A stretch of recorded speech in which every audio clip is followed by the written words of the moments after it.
About to start this eve of match briefing for New Zealand ahead of the Rugby World Cup final tomorrow against South Africa in Saint-Denis. We're joined on the top table by Will Jordan, head coach Ian Foster, and Richie Mo'unga. So we'll go straight into the first question, please. Raise your hand and introduce yourself. At the back. Hey, just wait for the microphone, please. Oh, sorry. Hey, Richie. Just wondering how you're balancing, I suppose, the emotions of this week being your last in camp with this team, and I suppose the focus on what's to come tomorrow night. Yeah, I guess a lot of my energy and my thought and all my thoughts have just been on Saturday, really, preparing for, the best Springbok side we'll face, and that's about getting into my book, but also, had a really good day off with the boys as well, and understanding it's our last week together, just soaking all of that up, but the start of the week was just about putting everything into this week, leaving no stone unturned, and where the mind goes, the body will follow. So for me, it's preparing mentally just as much as physically. And what has this week kind of meant to you, meant to the other departing players, I suppose, to have this occasion upon you against the Springboks, the team you guys, obviously love playing against? What has this kind of week and this occasion meant to you and the other departing players? To be honest, I haven't really touched on those that are leaving or the last. It's all been about how can we influence the outcome of this game, and it's been the same for me. Everyone's in their different chapter of their journey.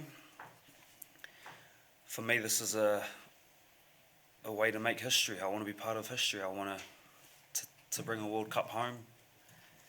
And whatever happens after that, to be honest, I don't really care at this stage. All my focus and energy is on Saturday night. So I'm sure a lot of the other boys are like that too. And we'll touch on that in good time about players leaving and whatnot. But Saturday night, 9 o'clock is where it's at.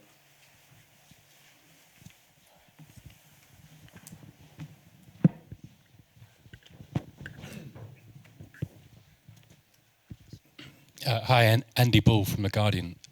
Ian, we hear a lot of talk from South Africa about the strength they draw from representing the Rainbow Nation, and I understand you guys won't need any more motivation for this weekend, but could you talk to us a bit about where you draw your strength from as a team? Is it a sense of history, a sense of playing for each other? What kind of forces do you guys use? Yeah, good question, because part of the challenge is to discover that for yourself, and for us as a team. But I think we get it from I guess the history and the legacy of the jersey is massive for us, and the people who have walked the journey that we've walked are pretty special, and then you expand that out to our country, because it's the All Blacks have always had a special place in New Zealanders' heart, and the amount of support we've got from our country has been quite overwhelming.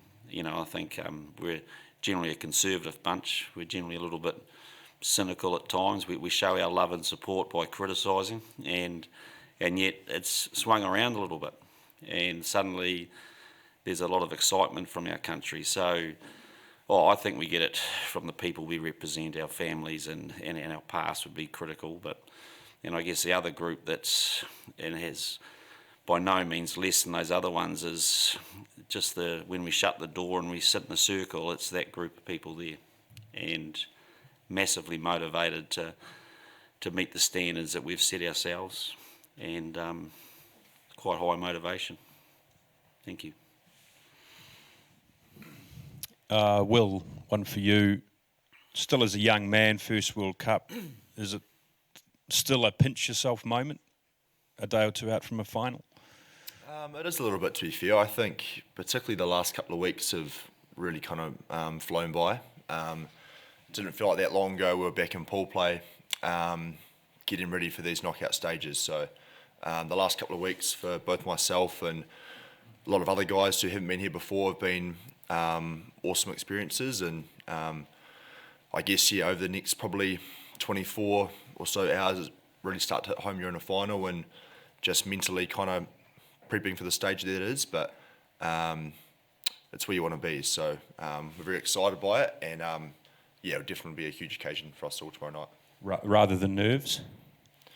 I think at this stage it's been more excitement. I think the closer you get to the game, the more the nerves kind of kick in. But we've been working away pretty quietly at our hotel, kind of a little bit out of Paris. So you've kind of missed a bit of the hype around it, I guess. We've just been working away quietly preparing. So we obviously feel the energy back home that they're giving us, and I think the closer you get to kick off, those nerves sort of come in, and then it's always nice getting into the warm-up and into the game, and just letting it play out.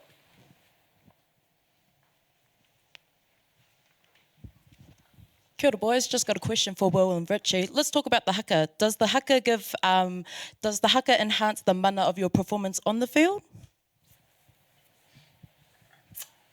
Pass it on to the haka. He's one of our haka specialists, Jill. There's plenty of heat coming from the back row where I'm standing, but the haka is obviously a really important piece to us. It's like Foz touched on before. It's a huge part of our legacy and representing our people, and it does bring the group together. It's our last kind of thing as a group we do together before we play. So there's a special kind of feeling in that, and Nagi's been doing a great job as kind of our leader of that. So we definitely draw a lot of power from it, and I guess it's a nice way to kind of finish your preparations off and get ready to go. Sweet. And just the last question. There's been a lot of support coming through. I don't know if you guys have seen, the Morning Shift have uploaded their All Blacks Rev Up video. Have you guys seen it, and has it given you hype for this match? Yeah, we've seen it. It's just been awesome. Their video plus thousands of others that we've seen, along with schools doing Blackout Fridays. It's just real overwhelming for us. We wish we could get back to every single one of them and say we feel the love and support, but we really do, and we really feel that our country is behind us. And for us as players and coaches and management, we just want to do our best to represent all the Kiwis back home, and for us that means a lot to see that support and love, and to be over here in Paris and France on the world stage representing Kiwis is something pretty special.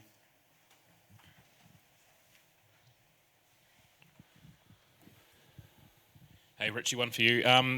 Just wondering if you'd sort out any advice from a playmaker. Dan Carter, I know, has been around the group this year about what it means to play in a Rugby World Cup final, or do you remain confident in what you know and trust your own game? You've been really lucky to have players floating in and out of camp, and to be able to lean on them for advice. And I think the main thing that keeps coming out of those players that have been here before is they're all similar. It's doing your job and doing it at a high quality and with high intent. And I think in a team like the All Blacks, that's all that requires. And under the most pressure, being able to do that time and time again is what this team needs you to do. So I think, for me to hear that over and over again, it just confirms that whether it's a final, pool play game, club footy, I just got to go out there and do my job for the team. Ian, how valuable have those players former players you brought in this year been to what you've done in this program? Oh, massive. How could they not be the special people and the people involved, and some of them have been visible, I guess, to the public. Some of them have been invisible in terms of behind the scenes. So, but just the support and the passing on, I guess, the passing of the baton of a few things that they've learnt is a pretty special situation for us to be in. And it's not just for the players, it's for management as well. And just a reminder of the standards needed and expectations, but also an understanding that you're not alone when you go out there. And what I've loved is that they haven't made the team heavy, they've actually lightened the team. They've actually helped the boys just go and trust what they do, and because really there's no magic formula, is there, apart from got a bunch of very talented young men who play with all their heart for their country, and then the key thing is that they just go out there and feel empowered to do what they do really, really well, and that's the goal tomorrow. Question for Jan. You already told about experienced players. You have the most experienced players in your squad, like Sam Whitelock. What did he represent for your team in such a week? And he will play his third final of World Cup. And how he is every day in such a week?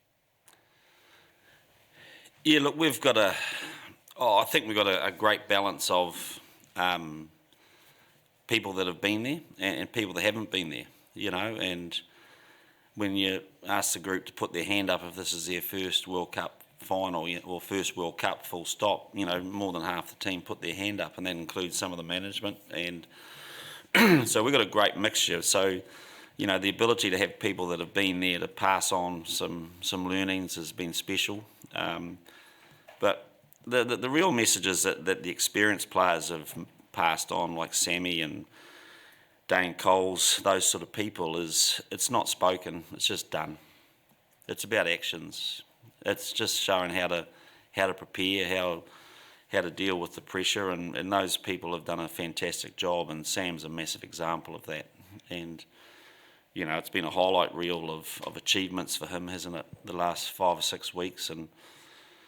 But I got asked, I remember getting asked in this media conference a few weeks ago, what else can he achieve? And I said, well, be the first man to win 3 would be pretty special. And you know, we would feel a lot of honour if that happened. G'day guys. Just a question for all three of you really. You obviously don't get to experience a week like this every week. It's different, right? Can you just take us behind the scenes and I suppose give us a bit of an insight and share with us what are the sort of unique memories and experiences you'll take away from this week, regardless of what happens tomorrow night? Left to right, eh? Or bookends to the middle? Whatever you like. Yeah. I think for me, probably the main thing's just been around from his left. Yeah.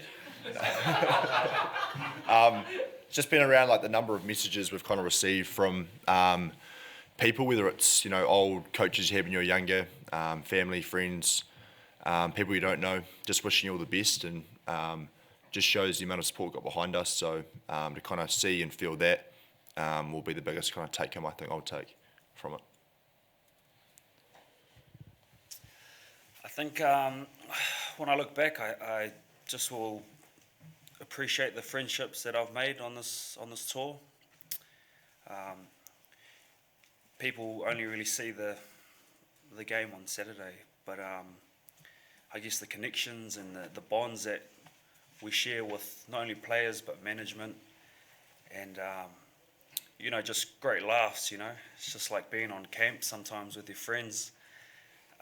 You know, pranks and just joking around, coffees, feeds, or kava, like that stuff to me energizes me and is a huge reason, you know, why I want to try so hard for the person next to me, is those connections. So I'll miss that, and I think I'll remember that the most, and hopefully looking back, Saturday night will be the game of my life, and that will be something I'll be looking at saying, you know, it's the biggest achievement in my rugby career. So, yeah. Over here in the corner, Ian. Can I ask you, sorry. Ian, do you have any The answer is the people. You always remember the people. It's always about the people. It's always about going through you're walking the same path with people, and just how we all react to it. And hard to, I don't really want to use examples because everyone goes through the emotive side of preparing and dealing with the pressure and dealing with the excitement, and it's how we do it. And there's a mixture of laughter and techniques and seriousness, and that's the beauty of being part of a group. Can I ask you which areas of the game do you think are going to be decisive tomorrow night? Set piece will be massive, and if you look at previous World Cups, the execution of your roles in that area has always been critical, and we know for us it's an area we've got a lot of confidence in our game, and so I think that for all the pressure, for all the different occasions, rugby is quite a simple game. Philosophically, is that you have to do well on your own ball. You have to control the set piece. If you don't do well on that, and I don't just mean the forward stuff. I mean the forward back connection and how you use the ball that you get in those early phases. So I think I reckon that's a key part of it. And then after that, there's how you deal with each team's strengths. So that they'll be trying to deal with our strengths and trying to figure out how to negate them, and we have to try to deal with their strengths to make sure that they just don't go into that comfortable space that they could just play that type of game against us. So both teams in the same camp with that mode, and that's what I love about it. We have time for one final question here.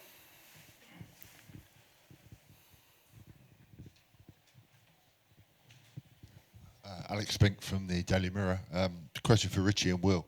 Could you just put into words the journey that this team's been on from a year out, even at Twickenham 9 weeks ago, written off an All Black team, and here you are at the World Cup final. It's been a fairly extraordinary journey for those of us on the outside who haven't seen it. Can you just kind of flesh it out a little bit, how difficult it's been to turn it around, to put yourself in position to achieve what you want to?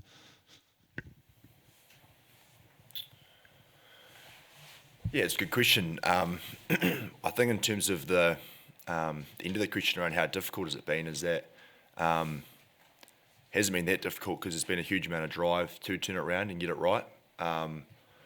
Like Richie touched on, there's a special group here, and we've always been committed towards being the best team we could be. And I think, definitely some pretty tough times, particularly in 2022 last year, where things went a bit astray, but we've sort of come out of the fire of that. And I guess the big thing for us now is that consistency's kind of been found a little bit, and we've been able to put back-to-back performances together, which was probably what was missing before. So again, that's a challenge for us tomorrow night, is to be able to go 3 good games in a row, and that'll be kind of the hallmark of where we're at. So it's been a challenging period, but I think it's held us in good stead, and where we want to be now. So yeah, as Jill said, it's been some journey. I think we've just been really motivated to fill this black jersey, and we have players and coaches that just want to see the potential in this team. And I think with getting little blocks in our game right, I think a big part of our DNA and what makes this team tick and what makes us play the footy we want to play, and how we can do that at a high quality for 80 minutes has been a big part of that driver. And then, as I touched on before, the off-field stuff has created that bond on field too. And through all that, I think we'll look back and smile on what a journey it's been, and how exciting that it all comes down to this last game. And mindset was nerves going into that, and around sort of how daunting that can be. But we're really excited to put our best foot forward and give it a crack. And I think if we do that, we'll make ourselves proud. Thank you very much. Thank you.